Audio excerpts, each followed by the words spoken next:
Are they swapping every PC? Probably. So what was it? Was a PC crash? I don't know. Something. Oh, I think We're back in it. We're in. We're in. Here we go. Sentinels versus Cloud9. You have to do a little bit of a reset here. Nemesis is going to be on your screen initially, but again, we see a little bit of the same thing. 3 down for Cloud9. Nemesis doing a great job of staying alive inside of back B, though. Ends up getting taken out. Sparty has the sniper, and Falcated has the heat wave, so all of the power up and control in the hands of Sentinels right now. And what that'll do is it'll secure them space on the map. It'll secure them position as well. Lethal. I would consider that a power weapon as well. A pistol up close, very strong weapon. He gets another kill too, and now anchoring this A side. Yeah, so far it's all been Sentinels throughout the start.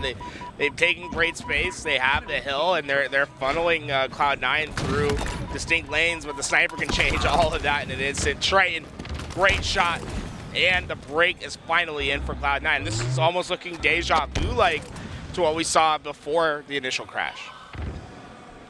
We'll see if they're able to bring this hill back. Sparty is going to be the one pushing through the big door. He's going to be the first point of contact here for this squad. I like the angle he's playing as well. You can see it's all about isolating the enemy player on certain angles. Unfortunately, there's too many enemy players to isolate, so he ends up getting taken out pretty quick. Doing his best to get back towards this hill. There's a lot of just action happening at the back of this green, but Cloud9 looked to survive a lot of that action, except Boo Boo Doo, he went sky high. Was able to stay alive, got a lot of those kills. Shout out to my favorite Disney Channel movie growing up, Sky High. I've never seen that movie. Booba Dooba though, doing some great work. I'll see if he can continue to do so with this. I call it the lucid combo, right? The snipe, the heat wave as a secondary. He does get that initial kill. 3 dead, make that 4 dead for Cloud9. The early rotation will come out. It looks like they're gonna try and contest the spawns here. The OS is gonna be spawn. They get the C spawns, so they didn't end up going for the C spawns. Instead, they got the spawns onto A. But they are split spawns, so a great job by Sentinels to be aware of that split spawn onto B, but do they take that player out? They do. Septify goes down. The trade comes out for Lethal. This is just interesting from Sentinels, the way that they played into this hill. And I think it is going to work out for them. They played slow, they played methodical, and what their real goal that they wanted to accomplish was splitting the players at Cloud9 across the map so they didn't have easy help for each other. And essentially they wait until they're too separated to help each other, get the kills, break the hill. They do a great job of keeping Lethal weak here, so he doesn't get his full shields back. Because of that, they're able to get 2 dead, and now they'll collapse on the rest. It's up to Sparty right now, in this position on bottom tower, to just play his life as long as possible, and with that AR in his hands, he can do so. Pushes up aggressively. Players no shields on the bottom of tower. Look how much this AR is doing in terms of damage. He ends up going down. 3 down for Cloud9 once again momentarily. They'll come off the spawn. No one in the hill just yet. Lethal. Oh, Lethal's got to stay alive here. Lots of damage being taken here. He has repulse though, ends up going towards the top. Rami is going to spot him out. Lethal's still alive right now. Such a big play by him, but 2 of his teammates go down because of that. And he gets a kill. Boom gets a kill as well. Oh my goodness, juggling Rami. Rami and Lethal had a moment at this hour right there. It was funny because whenever Lethal went up, Rami went down. Whenever Rami went up, Lethal went down. Eventually the repulse, you think it's going to be a good play, but then you just have a flying AC 130. You're putting down lead into your face. Rami stays alive, and honestly, a big amount of time for Cloud9 right here. It's going to make the second half of this hill a lot easier. Unfortunately, they do lose the overshield, but it's not game over, right? You still have a little bit of time to play with. Just focus on burning off that overshield, keeping control of this hill. Yeah, unfortunately, Triton didn't know there's a player behind the OS pillar, so he ends up pushing in aggressively and gets angled out by 3 different players. Wow, there goes that OS. It's completely gone. Nemesis with the double, has the sniper, wants to get the triple, but can't find the player. And I thought he was unfortunately, going to blame his teammate for a second I right did there. too. I was like, oh my, he's ready. No, unfortunately not. Cloud9, though, they've just been consistent on this hill.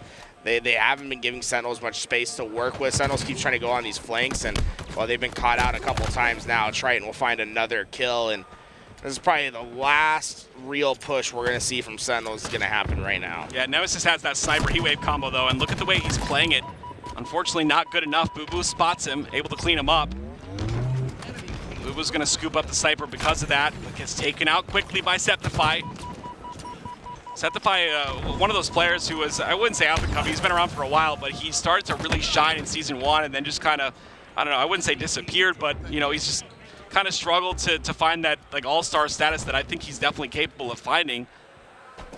And now he finds himself on Cloud9 and a squad that I think is really solid. Looks like they will cap this very first, or their first hill, and tie it up 1-1.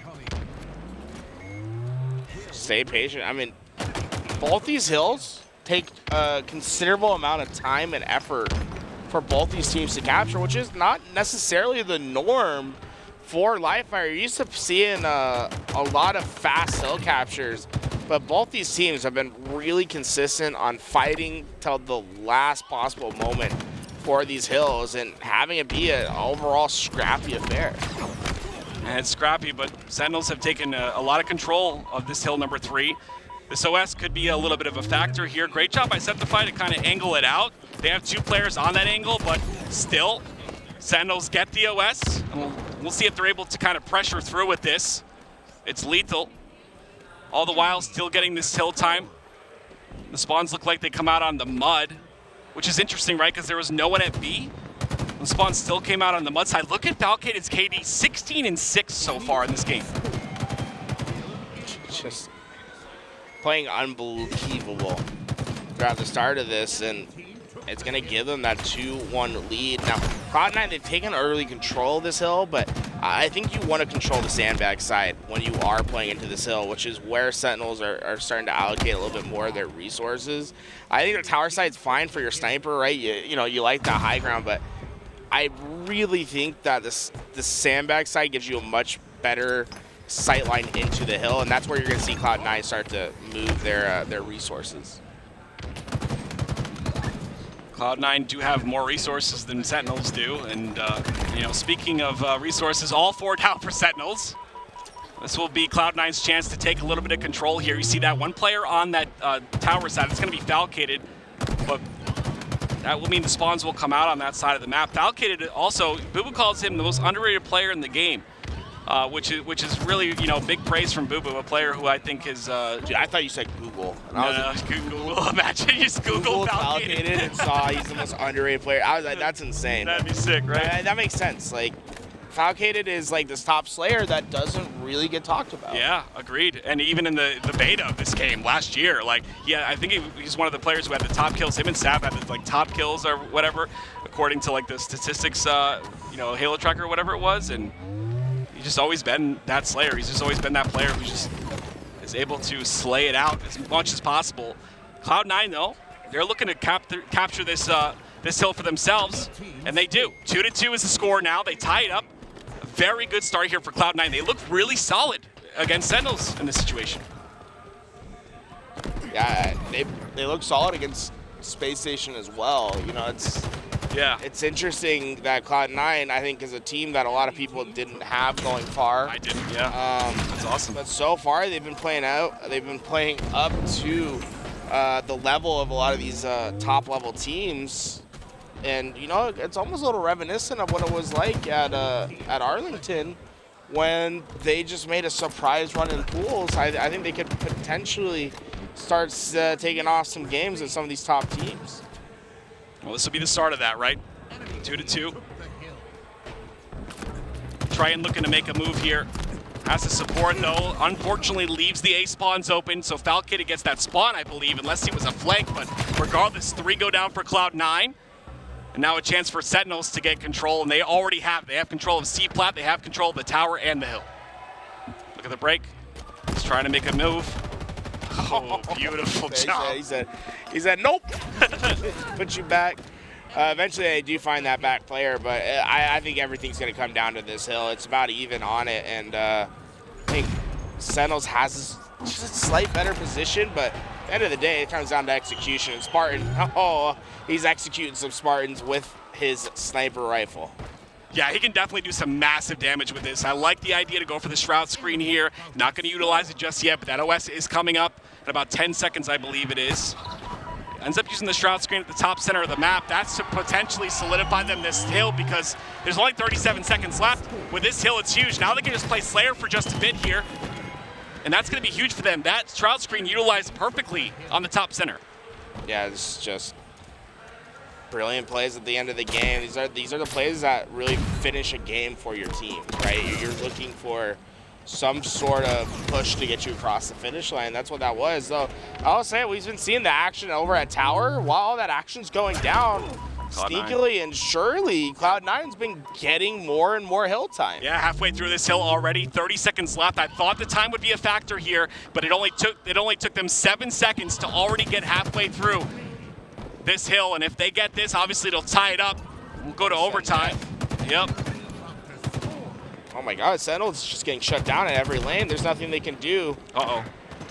This one's done. We're going to a final hill. Yeah, we are. It looks like we are. That's gonna be 2 down. The nades are repulsed back. Final hill it is. Sparty has full control of this side of the map though, and that could be really big for Sentinels here. Falcon has 26 kills. The next closest person is his teammate Lethal. It was 17, now 18 kills. That's insane. He's just been dominating this lobby thus far. I love it. I love to see it. I just wish they would, outslaying the enemy team. I wish the objective efficiency was a bit better, so they wouldn't be in this stressful situation. But regardless, 15 seconds left. This is the 4th and final hill. Time will not play a factor here. Great job by Sparty. He's able to get 1.5 with that assist, and they'll continue to get time. They've got 2 down, and they've also got control. Falcon getting that kill is going to be huge because now this hill is pretty much solidified, right? Unless someone gets a massive kill here, yeah, Sentinels should potentially win this. They got the kills they need. There's the 2, there's the 3. 3 down for Cloud9. Sentinels looking to close it out very quickly here. Even though Sentify gets that double, it will be 4-3. Sentinels will win game number 1. So, I mean, Cloud9, they have a flawless hill to get themselves into that final hill position, but once Sentinels gets control, they just never let up. See if they can continue that control in game number 2. Obviously a Slayer. But Sentinels, very close. It was a very close matchup. Cloud9 played really well that entire game. They just weren't able to close out that very last hill. And it was the Slays that came out, Falcated, again, 28 kills. I think it was like 12 more, or no, it was like 10 more than anyone in the game. At least 10 more than anyone in the game. And that just goes to show you how big of a Slayer he is. Yeah, it's and you really feel for Cloud9 in this game because they're doing a lot, right? They get themselves to that final position, but at the end of the day, your ability to finish games is what takes good teams to great teams, and I think that's the difference between these two, right? Sentinels is a great team. This is a team that we see having a lot of potential. Yeah. They've seen a grand finals before. On the other side, Cloud9, they can go on runs, right? We saw that great Arlington tournament that they had where they got top 6. Yep. In that tournament, but they're not necessarily this great team that you're expecting. That there's no expectation for top 4 for them. There's levels to this. Yeah, there is. But sometimes they blend together, and I think that's where Cloud9's at their best, is when they start blending those levels together, when they start playing up to their opponents. We just need to see them finish out one of these games. The lines get blurry, and when it comes to those levels, like you just said, and it happens mostly at events like this, where there's so much more on the line. Not only the prize pool, but just finishing out the season with your strongest performance. This is what everyone plays for. The entirety of every single team this season, last season, the goal was Worlds. The goal was to play their absolute best at Worlds. So Sentinel's definitely coming out strong. We'll see if they can continue this. Cloud9 though, I mean, like I said, they played really well that game. It was obviously within 1 hill. That last hill, very convincing though. It's like Sentinels locked in on that C hill. Recharge Slayer is interesting. I really just want to take the shock rifle out of the freaking map. I'm gonna be honest, like, I know it's a hot take, I guess, but like the weapon is so strong. I just feel like it changes the game too much. Like anyone with a shock rifle, that's it. Like you have shock, it's over. I'm more so talking like if a pro team has shock, if a pro player has shock, it's getting swung, like completely swung, and then you have to make a play based off that, and it's understandable. Like, yeah, that player has shock, Renegade has shock. We got to make a play around killing Renegade, and that's, I get it, but I just think it's too strong of a weapon, in my opinion. It's fun to use, but it's just too strong. Sniper on it. A sniper on recharge? That's 7. I don't get why it has to be. I think a stalker would be better.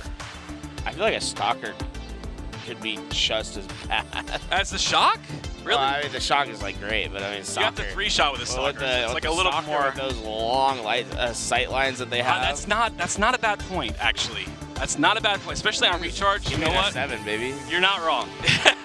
You're not wrong. But here we go. We're going to hop into this game, guys. We're showing you and giving you all the coverage here on LVT, trying to cover all the games at the HCS. I think we're going to shift our focus to this game. Let's shift it. Native White versus Native Red. This is going to determine who gets potentially. This could become a three-way tie, right? If Native Red wins here, then every single one of these teams will be 1-2, no? Or 2-1 because they'll beat the 2-1. They'll beat the fourth in the pool. Yes, I believe you're correct. So, you know, I'm all for a three-way tie. And that means the maps on this very important for Native. Yeah. Like Native White, you win, you get first, right? Yeah, right. Native Red, you need a you don't go to a game 5 here. Yeah, right. You get a 3-0, you probably get first in your pool. If you go to game 5, I don't know, you can get third. Yeah, that's where map count is so important when it comes to those three-way ties. Native Red, I mean, last Worlds, they placed second. For those of you guys that weren't able to watch, or maybe you're new to HCS or competitive Halo, this Native Red squad, they got second at Worlds last year, and they got third at, was it the very last event? So Fort Worth, they got third, correct? They got third last Worlds, third.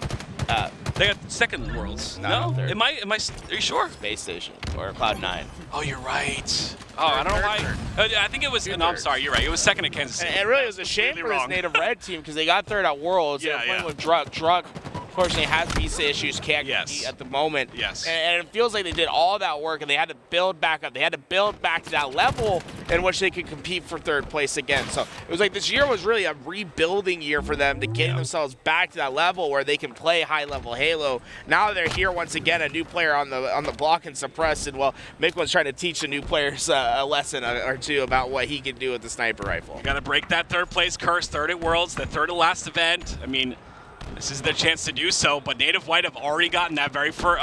They've gotten a cap, and Native Red have a cap. So 1-1 so far is the score. SoulSnipe's going to get that initial kill though, and that'll allow him to pull this flag. And you know, I've seen these scrappy pulls kind of work, and he's going to go towards the outside of Needles, which means he's not getting cover. I think maybe he thought he had the timing there, but that could be a blunder. That nade is going to kill. So that flag is going to drop. 2 down for Native Red, all alive for Native White. Now they're going to make the push in to contest. And here we go. Right onto that flag. Kuhlect knows what the deal is. Get in, get the return, and now all of the focuses for Native White are turning to how do we counter cap in this position. You see Suspector playing very forward on this map. You need to activate Kuhlect with the sniper rifle. Let him get that opening pick and then push your team through. Kuhlect has to stay alive though. The rockets are up right now, and Mikwen just got them. Unfortunately, he goes down. Mikwen goes down as well. So those rockets are no longer in the hands of Native White. They had a potential to pull that flag with those rockets. It could just be disaster. As we see rockets go into the hands of Native Red, so does the overshield, and they're all just lining up. SoulSnipe feasting upon the players of Native White as they all funnel towards him. 3 players in a row for Mr. SoulSnipe. SoulSnipe's going towards that snipe tower side, so those spawns will come out on the shotgun side of the map, and that push will be thwarted. The tapping button's gonna try and get a kill of his own here. 3 down for Native Red once again. Native White trying to push off on that aggression, or push off with those numbers, I should say, past the 50% portion of the map, but unfortunately, tapping buttons has to play a bit slow here. He's not really able to make anything happen with 3 of his teammates on green. Suppress gets the first kill though, and this is gonna make this push a little bit difficult, Tools. Oh, they're in though. Look at Tapping. He is just ready to take on these fights. No respect given to the other team, and well, he opened up a path. The question is, can the rest of his team fulfill their path into this hill? And I just don't see it. It stopped short. Great hold by Native Red. Taulek tries to stay alive there. 2 down for Native Red. Suppressed and Taulek are the 2. Sniper in the hands of Mikwen. And Mr. SoulSnipe. I mean, you got the 2 best players on your team, Yeah. the sniper respectively right now. It's really going to be up to them, the X factors, to stop runs or to provide a run. And SoulSnipe provides the first shot already. Yeah, it's going to be a big kill right there. SoulSnipe still maintaining his life as well. Kuhlect gets a kill in the feed, but ends up going down quickly afterwards. So that kill won't really amount to anything. Tapping Buttons pushes in aggressively as well. Mikwen has to back up here now. He has a sniper though. This is what you said. You talked about it. It is the catalyst in a sense to this next flag cap. There's only 2 minutes remaining on the clock here.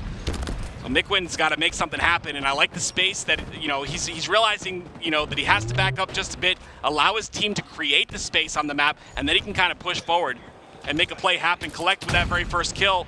That could be the opening here. He also plays his life as well. That could be huge right now. 2 dead. They get rockets. Mikwen thinks there's someone behind him. There is. He wastes both rockets. I mean, it's better than giving them to Native Red. I just want to say that's a sniper on sniper battle to determine who gets rockets, right? Both those players really confident in their shot. SoulSnipe just not able to get his BR up in time to get that last bullet into the head. And well, it's creating opportunities for Native White. They're in the base once again. 1 minute and 30 seconds on the clock. You capture a flag here, you have to imagine it's GG. Yeah, that was a really good play by Kuhlect right there too, because he's able to pretty much get shields back and solidify that kill. 3 down, Taulek, the last player alive, not really in position to stop this. Kuhlect is going to get this all the way through.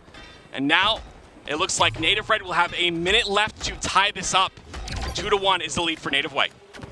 And they might just get 2. It's Overkill. an overkill for Tapping Buttons. It might be a kill tag. Manny, he's in a dangerous spot. There we go. Tapping goes down, but with only a minute left in the clock. Native Red, this is not looking great for their endeavors. They need to push a player through that isn't going to get caught. SoulSnipe gets the first pick at least, 1 step at a time. You still have 45 seconds to work with. Don't get too ahead of yourself. Just focus on these kills. Focus on getting a clean flag grab. And while 4 going down as you're grabbing flag, I don't think it can get much cleaner than that. Suppress is going to get it all the way to the entrance. It's just up to his teammates to get it the rest of the way there. Yeah, I'm curious the route there going on the outside of Needlers, but it works out for them. And there it is, a tie game now with 20 seconds remaining. SoulSnipe ends up putting that flag in, and with it being the first game of the series, a very important tie for both squads, but mostly for Native Red. They try to pull out another flag. They don't really want to go to overtime here, but 1 second is all that remains. That flag will remain there, and it will just go to the pie chart, which will bring us to overtime. Overtime, baby. Game number 1, Native Red versus Native White. Native on Native violence. I think Native's going to win this series, honestly. Wow. I think you might be the first caster to ever make that joke in this situation. I am. Yeah, I can't believe Native Red and Native White play each other in tournaments so much. It's crazy. It's insane. It's crazy the way that works out, huh? Yeah, Suspector, he just pops right off. He says, hey, let me get some nades. Double kill for him. No way They're Tommy flying goes for these rockets as well. Oh, you can't. How did Taulek, where is Taulek that he got that shot off? That's a huge pick for his team. Yeah, Kuhlect gets a huge pick as well. He has OS, now he has the sniper to work with. Taulek goes down 2, that's a double kill for Kuhlect. 3 down for Native Red. Native White pulling the flag here. This could be it. This could be game number 1 here for Native White. The OS goes down. Suspector in a position to potentially continue that flag run, but instead he's just going to put a lot of damage into the players of Native Red who come off spawn, but he's not able to put enough damage in, and that'll be 2 down. More and more pressure being felt from Native White because of Native Red's presence, but that someone repulsed the flag to dodge an area. I believe it was Manny, and it almost pushed that flag back far enough that Native White could get a touch, but saved by just an inch of space. Allows Native Red to survive the onslaught of Native White, and they're gonna have to try again for another flag grab opportunity. What an incredible game by Kuhlect here. 31 and 20 out of him in this Empyrean CTF. Suspector with a snipe. They get a couple cleanups there. Native Red on their back foot at the moment. It's up to Taulek to just try and stay alive and put damage in. But the damage coming out of Native White is massive right now. Their damage output is insane. It's going to allow them all the way through to shotgun side. And Native White really, for the last few possessions in this game, just lived in the base of Native Red. They're finding the opening entry frags. They're not really having much resistance when it comes to getting to this front line. The problem for Native White has been the follow-ups. Sometimes they just aren't able to find the picks necessary to get their way through the door. Same story once again, but finally Suspector gets one. He thought Kuhlect was going to be a little bit quicker, but SoulSnipe with a massive double kill utilizing that pistol inside a flag. Oh, look at Taulek right here. This is a great position for him, right? You stay up high for a little bit, you get yourself this heat wave, and now in 7 seconds, that overshield's coming up. You let him get that overshield with heat wave, he's a dangerous force on that side of the map. Yeah, they've got to definitely push him here. Mikwen tries to. Aware of that. Three down now for Native White. Rockets, that means Rockets are in the hands of Native Red. And they're full Rockets at that. Manny, he makes it look so smooth. He's right into the base. Flag is out. Extra shields to work with, too. This could be disaster for Native White. Well, the spawn on the flag, or near the flag, did not pan out here. Manny's going to pull this all the way through. Look at the overextension from Suspector, though. He is in front lines. He doesn't go for the flag. Instead, he goes for the damage. He finds both. Is there any follow-up that's quick enough? Mikwen and tapping buttons, knocking on the door. SoulSnipe with the pistol. Shots in, shots killed. That's a big kill by SoulSnipe here. Looking for two. That's perfect for the double kill. Incredible kills out of the pistol here from SoulSnipe. He's going to continue to play defense, but he knows how valuable his life is. Oh, that flag will go in, and there you go. Native Red will win game number 1 of this series versus their counterpart, Native White. Suspector tried to do the heroics at the end of the game, but just not enough follow-up. Great plays from Native Red, staying resilient. Native White, I think, had firm control of the map for most of the game towards the end game. Remember, it was 40 seconds left in the game when they made their play to go get their last flag capture to send it to overtime. They got the job done for 2.5 minutes at the start of overtime. It was all Native White. Yeah, I honestly, you love to see it. You love to see SoulSnipe, though, at the very end of that game. 2 situations where he gets 2 double kills with that pistol. It's to solidify that last cap, and Native Red, because of that, will take the lead in this series. Solitude Slayer is our next game type here, coming up shortly. And you know what? I truly think that Native Red take this one as well. I just, you know, a lot of experience on this map in Halo 5, and just, you know, I feel like it favors that aggression in a sense. Yeah, I think you're spot on with that. I do think that if there's an X factor that can change it for either team, it's the sniper on this map. Yes. Especially on the Slayer game type. It's so impactful, especially the positions you can play. Just getting up high over on that S4 area. Yeah. The amount of angles you can get. And the other spot, the spot I think Formal really popularized in Halo Infinite is Hotel. Right, like standing at Hotel as sniper, something you'd never see in Halo 5 is a mainstay in Halo Infinite because of how many times we see pushes throughout the driveway and how much more action is funneled through the bottom half of the map. There's a lot of just ways to stay alive there too on that Hotel side. You have that ledge above Hotel where you can kind of play your life and avoid any nades that are coming in. Yeah, I think Halo 5, there was a barrel there. So, you know, you couldn't stand there because you'd get hit by the barrel most of the time. You'd see a lot of kills in Hotel from the barrel. So I think maybe that's also a contributing factor. Well, here we go. It's game number 3 here. We're swapping over to Sentinels versus Cloud9. Of course, we got Aquarius CTF. Sentinels is up 1-0 so far in this game. Taking a look at the stats here, a little bit of a slow game in terms of slays for both these squads. Of course, we're only 2 minutes into the game, but regardless, Sentinels are able to get that objective efficiency to get that very first cap, and Triton will look to answer back here with 2 down for Sentinels, looking for the spawns on back base. He's not going to find them, and he's not going to go for this flag pull right away. He's going to try and just put that damage in and potentially get a Slayer 2 on this flank. I really love the thought process from Triton, right? He stays patient. The problem is that the thruster comes into play, and the thruster, it really is an instant kill in some of these cases. You throw it out, you throw that thruster into a gunfight, and it makes all of the difference. Yeah, Sparty just utilized that thruster to get that flag out and stay alive, but he ends up getting taken out at the very end. There's that QT utilized there. Player goes there towards the top center. I believe it's card 3. Nemesis has to be careful. Flag was returned, though. Sentinels will still keep that 1-0 lead, but you see how important that thruster is. You'll always see players like pick that up if they don't have anything in their equipment. Sparty trying to win that fight, not able to do so. Ends up getting taken out. That flag does just make it off the platform, but not much further. Cloud9. Yeah, I was going to say Cloud9, they're getting into that mid line. They're doing a good job, but the problem is that Sentinels is expecting it. Great help up, great follow-up by Bubu right there. Gets that first kill, and although Sentinels is still playing kind of defensive Halo at the moment, or at least Bubu is, what they're really counting on is Bubu finishing up a couple of these kills and activating those perimeter players for Sentinels to get into the opposing base. Looking for that finish on the P2 side is Bubu. Finally gets out of the base here. We just talked about it. And he has a really bad timing. Ends up getting flanked there by Septify, who has the timing on him. And oh, this won't be good. If Lethal dies here, that's 3 down. Make that 4 down for Sentinels in this period of time. Septify is going to push in aggressively on the player that spawned inside a flag. That's going to be Septify, but he trades out. That's a great trade. So I think Sep needs to recognize that you don't even go for the punch right there, even though he's pretty close.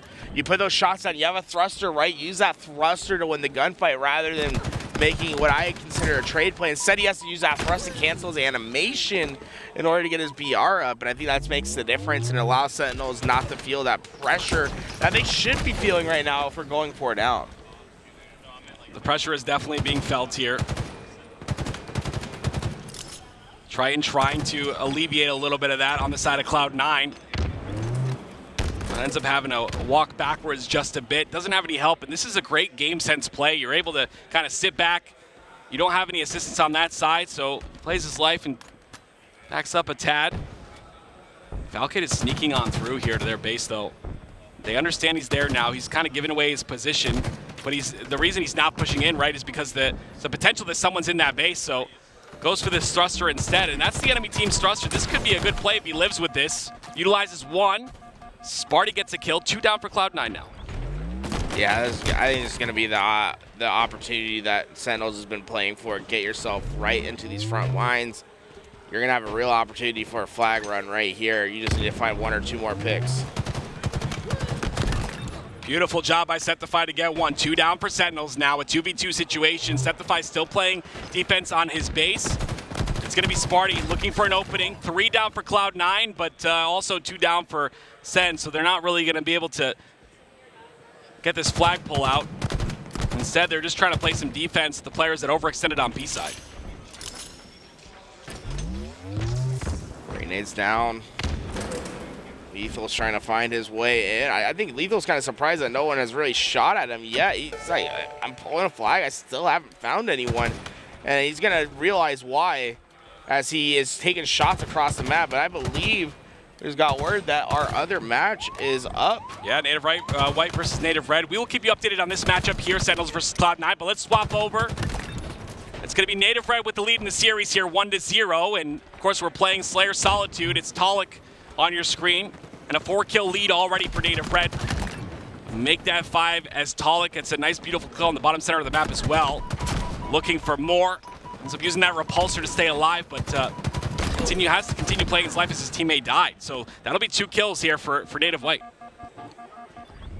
So far, I'd say I want to see more pressure from Native White. I want to just see them get fast and get. When you have 4 players up together like this, I think you have to capitalize, right? You cannot let Native Red get a couple picks and find any freedom right here. I think Native White giving a little bit too much respect to Native Red in that spot and allowing them to basically break out of their spawns.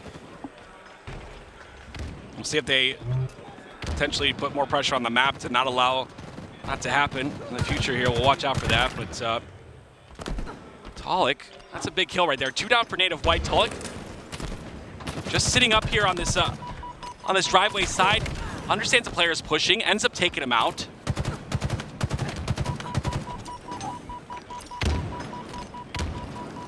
Very slow pace right now. Native Red up by 4.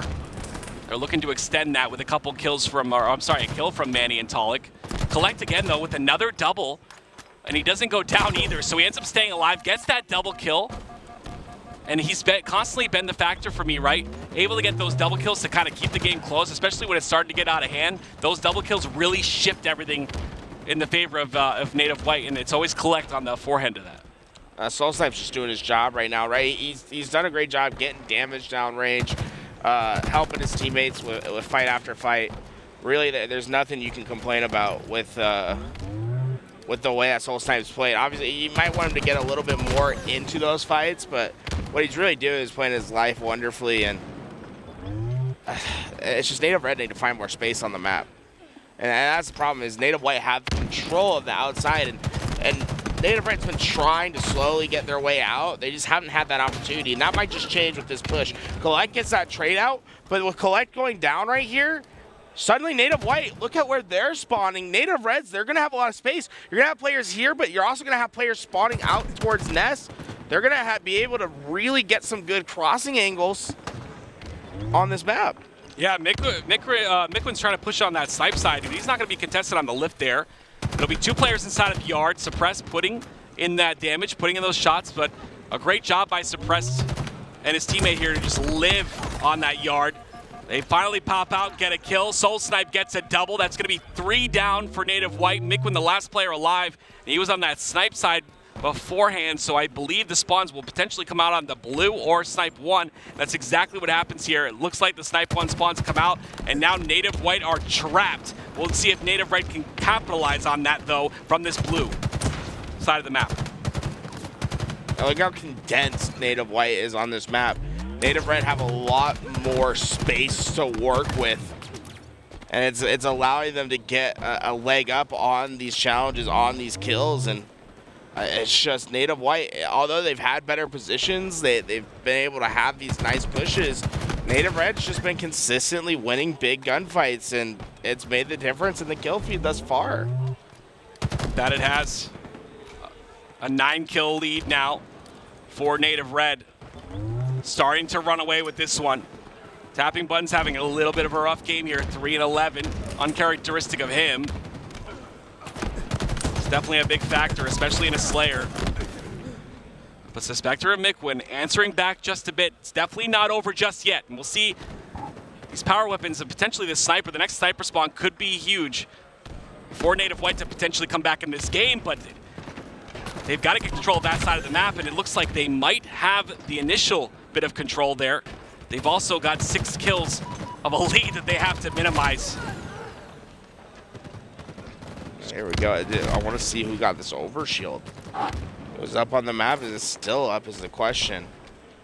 Yeah, still up on the map. And Native White, they technically have the better position to play for it, but Native Red has the better position to shoot at it, right? And it's almost like the immovable object versus the unstoppable force. Like, which one is going to win? Right now, what Native White need to do is they need to push Native Red out of their crossing positions and then use that opening timing to go get the overshield. Or not an overshield, it's a quantum trans. I'm thinking of Halo 5, man. Yeah, it's all good. It's so funny. Halo 5 is a beautiful game, man. Bro. Yeah, it's all good. Quantum translocator. No wonder why no one's going for it, man. I'm like, bro, let's get this power and let's get going. Quantum translocator. Snipe in the hands of somebody, though. They can potentially make an impact with that. Suppress anchoring on this glass side. No one's really wanting to make a move here. Still a 6-kill lead for Native Red, so they're playing comfortable at this point. It's going to be that long-range crossfire that's really going to open things up here for Native White if they want to break this this hold. But like I said, Native Red, you said it yourself, map count is so very important here, so Native Red don't want to give up anything. I don't think Native Red moves, right? There's no reason to. There's no reason There's literally no reason to. Native White is going to have to put pressure on some sort of joint that's painful for Native Red, and I think they're starting to figure that out. You start to see them move up. If I'm Suspector, I push down, I go get that quantum translocator. I use that as the catalyst to be able to break in and try to find some sort of movement inside the base. Yeah, I think that's where the quantum translocator can be very valuable, especially on a setup where a team is just kind of playing really slow. You can really use it to just break in. No lunge here. Kuhlect is going to go down, though, at the end of the day. But still, Native Red, these trades are exactly what they want at this point. Suppress, though, ends up going down here cleanly. SoulSnipe gets a kill as well. That'll give Native Red even more of a lead at this point, and Native White have a lot of catching up to do. SoulSnipe continuing to put kills in the kill feed. Manny, I think Manny just got away with murder. There's no way he should have stayed alive right there. And Now you're starting to see that quantum translocator come into play. Look at SoulSnipe. It's like strafing action. It's guerrilla warfare for Native Red, and it's frustrating Native White. Now it's just one team kill, team slay away from this one being over. 3 kills is all Native Red need at this point, 38-47. Couple go down here for Native White, so this is kind of an opening for Native Red to know exactly where those spawns are happening. Red's gonna get the snipe here. See if they can utilize this to hold on onto this lift area. Kuhlect's gonna be the first point of contact. Great job by Kuhlect to still continuously put damage in and challenge there. Beautiful shot by Taulek. This is what they needed, another one, a body. That'll be 2 down. 49, and there it is. Native Red will put in another point onto their series score. 2-0 is the lead versus their counterpart, Native White. Really just perimeter warfare throughout that game. We did not see a lot of fights at the bottom half of the map. We didn't see a lot of fights throughout the middle. It was all really congested into yard, blue, nest. Like that's where we were seeing the gunfights in that game. And really, what that shows is that it doesn't necessarily mean you need to have the better position. Like, you don't need S4 if you're just going to force the gunfights to happen at Flowers, right, or at Yard, right? And then eventually, Native Red, they're just waiting for a mistake. They wait. Eventually, they pounce. They figure it out. They get the kill. They grab the quantum translocator. That player starts moving very quickly into the face of Native White, and the game just rapidly gets out of control. And that's, I think, where Native Red has kind of evolved as a team, right? I mean, even with Druk on the squad, and same with Suppress, is they've now gotten and garnered the pace control, right? Before they were just kind of like hold forward, constantly aggressive, always just fully aggressing on teams, and what that allowed is a lot of teams to adapt to their play style, and now I feel like they are able to control the pace of the game in a big way. And when you can be aggressive but also be slow pace when you need to be, I think that's a really big advantage, and we definitely see that in Native Red. Recharge Strongholds, I think, is not a game type that Native White wants to see in this series. Not at all. This is a huge series for Native Red, right? One more game in a row, and hey, you got yourself a first place finish probably here today in your pool, especially after losing a heartbreaker game 5 to Shopify Rebellion, to still be able to clutch up and come out with a victory at first in your pool. That's respectable. Definitely, and I think that there's so many teams that I've said that have a chance to win Worlds, and this is one of those squads. It's like a momentum-based thing. Of course, you're going to count them out because there's the FaZe and the Optics of the world, and I understand in the SSGs of the world. But like when it comes to Native Red, they're like, in my eyes, they're very momentum-based. One big play, one big series, and it's probably not this one, but one big series, one big play, and these guys can really take off and utilize that momentum for big things, and maybe they break that third-place curse. I'll say this is huge for Native Red. You definitely want to get first in this pool. Yeah. If you get second, you're going up against a team that got first in the other pool, and that's FaZe, Optic, yep, SSG. Not the kind of team that you want to be matched up with first thing tomorrow. No, no. You wake up in the morning. Oh, we got Optic. No, yeah. I mean, we'll see. I think they can close this out, like you said. I 100% give this to Native Red. Very aggressive team. Recharge, the first thing I think about when it comes to Recharge and Native White is tapping buttons in the shock. That's really all that comes to mind for me.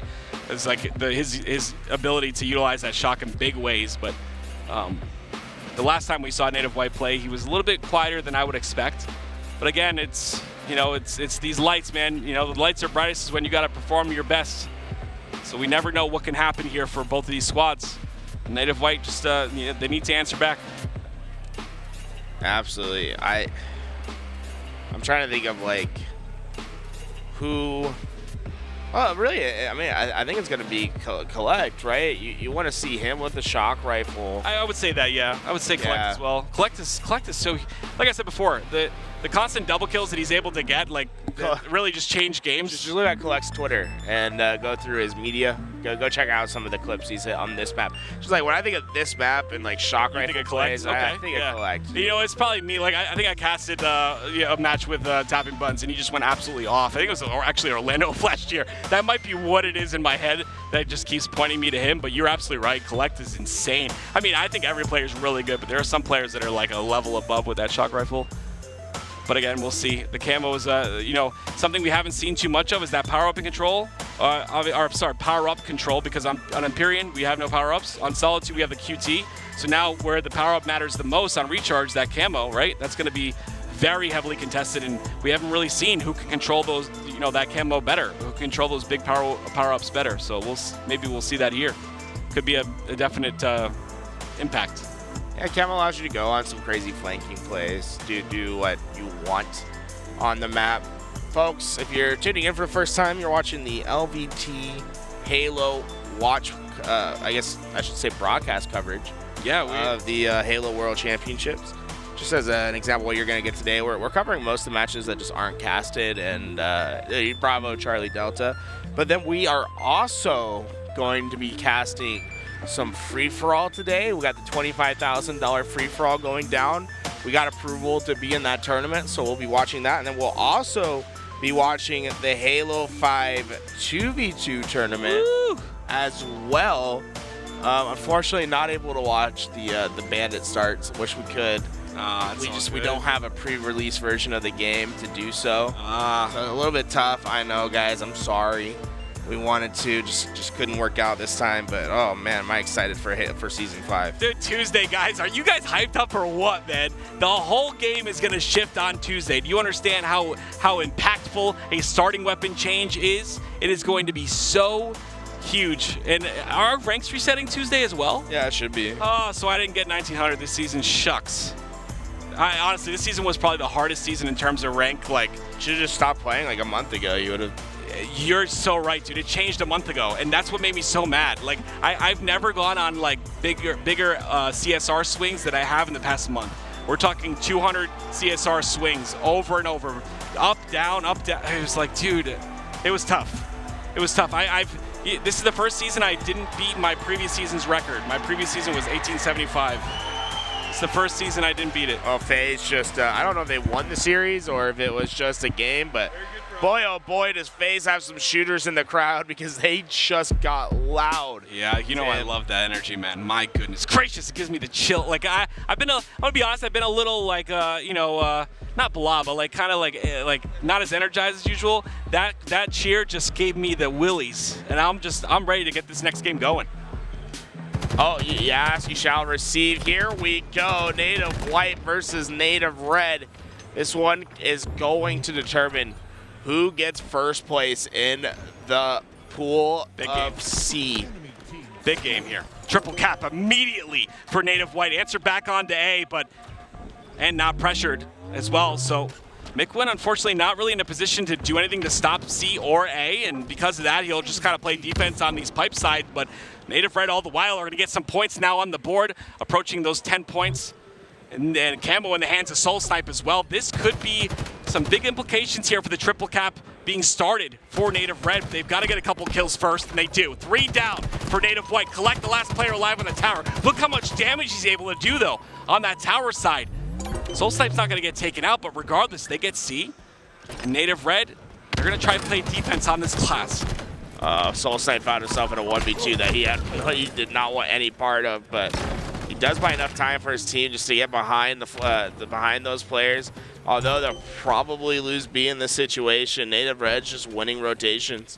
They've been quick. They've been able to have impactful slays, and although they don't have the 2-cap at the moment, I'm not necessarily knocking the position and the plays that Native Red are making. I think if they continue on that trend, they're going to find themselves in a very successful spot at the end of this game. Well, right now they find themselves 3 down. Suppress, the last player alive, going to try and do his best to get as much damage in as possible on this tower side with the shock. A 2-cap advantage here for Native White, which allows them to, of course, continue getting those points there on the board. Suppress once again, doing a great job of staying alive with his shock rifle. He is the point of contention here. He's the one on the top tower that's going to be a thorn in the side of Native White, but he opts to drop for this camo, and he gets it scot-free as well. This is beautiful for Suppress. I'd like to see him get into the back of seat. Ooh, he has to take the fight against Kuhlect. And oh, those are some clean commando shots for the killing spree. And now Suppress can play this middle map, and this is where you get dangerous when you have camouflage. You get easy kills like that. You are blowing the doors open for Native Red. Oh, I was gonna say, like if he continues on this this little run here with the camo, it really could change everything, but ends up going down pretty quickly. Regardless, Suppressed, very great control on that commando, making sure to reset the bloom on that very last couple shots. Regardless though, Native White going to take a 2-cap advantage once again. Trying to get lucky on those shots. Manny just won a 1v2 over at A. He's going to get himself in that hill. And Taulek, Disruptor beats BR, able to get the shots in. Oh no, trip cap, here we come. How long can Native White survive? Taulek is pushing on these long haul spawns, but I mean everyone's spawned up here except for tapping buttons. Mikwen is going to go down quickly there. 2 down here for Native White, and what that means is that Kuhlect is on an isolated island. He goes down as well. And now Native Red, all they got to do is keep pressuring these spawns, and it looks like Taulek is looking to do that. Yeah, you don't hate giving up the trip cap right there, right? You can try to force the long haul spawn. Taulek gets aggressive, but you don't necessarily mind. You get the trip cap for a bit longer, and then you know exactly where Native White's going to be. They're going to be trapped at A, and when you know a team is trapped in a position, well, it's so easy to take them all down. Native Red with another 4 down. Trip cap coming in once again, and it's the spawn trap of doom. Long haul spawns for Native White in full control for Native Red. I really like the fact that Native White, though, they're playing this very slow, right? They have to find that opening, and Kuhlect is going to be the one to create that. He gets the kill onto SoulSnipe. Mikwen tries to go for that camo, gets taken out instantly, and that's a killing spree for Taulek. Camo is still down the map there. That's a beautiful kill by Suspector. He gets the camo, he gets that kill, but a quick answer back from Manny will take him out. Quick answers. I love this aggressive play by SoulSnipe. He wants to hunt down the shock rifle Kuhlect. He never had a chance to use this weapon, and while tapping buttons, you might have gotten some kills, but the cavalry is here. Taulek takes care of it. No SoulSnipe needed, and now trip cap, you know, it's nice, but it's not needed. You're over 200 points. You have dominant control of this game. Watch your crosses, you peel heads, you win the game. SoulSnipe, it's up to him. A beautiful shot onto Suspector here. Almost gets Kuhlect as well. 218 and counting here for Native Red, and 3 down for Native White. How creative is that? SoulSnipe, yes, he could try to find that 4th kill. Instead, he says, let me get the trip cap. That's all I need. It's just GG. Native Red are dominant in this game thus far. It would take a miracle for Native White to find a position to win. Well, Native White, they get the 2 caps on the board here, so this could be the start of that miracle potentially, but they're getting heavily outslayed by Native Red. Native White really need to make something happen in the slays category. And I'm looking at the X Factor in Kuhlect, a player who I think has improved drastically, has to take over here. This is his moment to do that. But only 12 points is all that Native Red need in order to close this out, close this game, and close the series. The Taulek SoulSnipe combination has just been too powerful to deal with. These two have been dominating the slays for their team. Both have 12 kills apiece. Taulek double positive, only 6 deaths, and they can just slowly wait for their time, right? They do not have to make a play happen. They can just let the play come to them, and with 2 players going down, Mikwen knows what's up. He's ready for the push. He knows how important it is to get that kill, but you just can't get traded. Players are going down. Native White, it's desperation mode. Kuhlect, the X Factor, no! Wow, Suppressed with a massive piv there. They do reset A, though. Suspector comes in. He's got to take care of SoulSnipe, though. That's going to be a big fight in the top there. Suspector ends up going down. Does he end up going down? I believe so. Oh, I love this play. Look at Taulek on that quick flank. He trusts his teammates to clean up that hill. It allows him to get behind Mikwen before he can go back to contest. And there's nothing they can do. Kuhlect goes down. There's no one in position. It's game over. Native Red sweep. And now they've secured themselves first place in their pool. I believe so. I believe Native Red will get first in the pool, and what a massive win right there as well. Completely, just a complete stranglehold on the side of Native Red into Native White. They really couldn't do anything. They couldn't move off of their spawn. They were constantly spawn trapped on the long haul. Not much Native White could do in this situation, and because of that, it's a 250-92 lead and closes out that series 3-0. Just fantastic games from Native Red.